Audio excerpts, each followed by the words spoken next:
Suluseisu ei ole, Kristjan Tiirikul on võimalus, Tiirik lööb, aga tõrjub selle löögi Kristaps Selme, nii et vaieldamatult siis Tammeka parim võimalus selles kohtumises.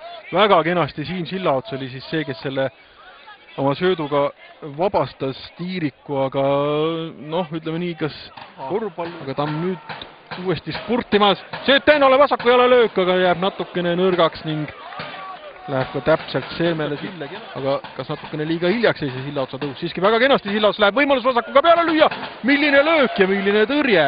No ütleme nii, et Sillaotsa ja Tartu Tammeka õnnetuseks jah, see Sillaotsa vasaku jala löök läks, keeras lõpuks natukene liiga keskele ning Selme tõrjus, aga olnuks jah selle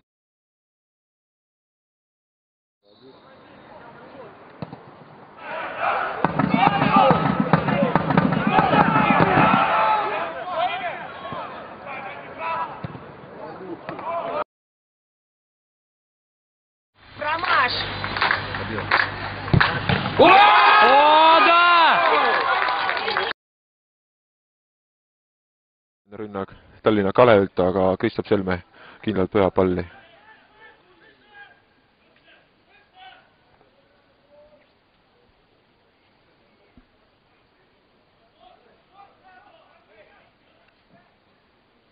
Nagu seletada, et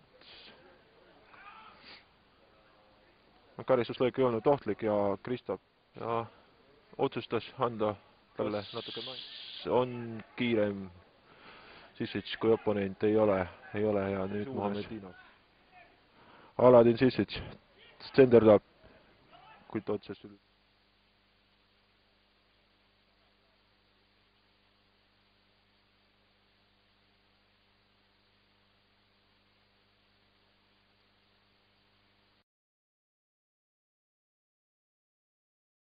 Finaalis. Ja siin on võimalus, oi millise tõrje teeb Kristaps Selme, ise ka ei saa lätlasest. Kohv oli see, siin aga veel kord, Neemela tsenderdus, lendab küll üle Vosko Vonnikovi, aga jõuab täpselt Allan Aksel Kimbalulale, keda ei ole suutnud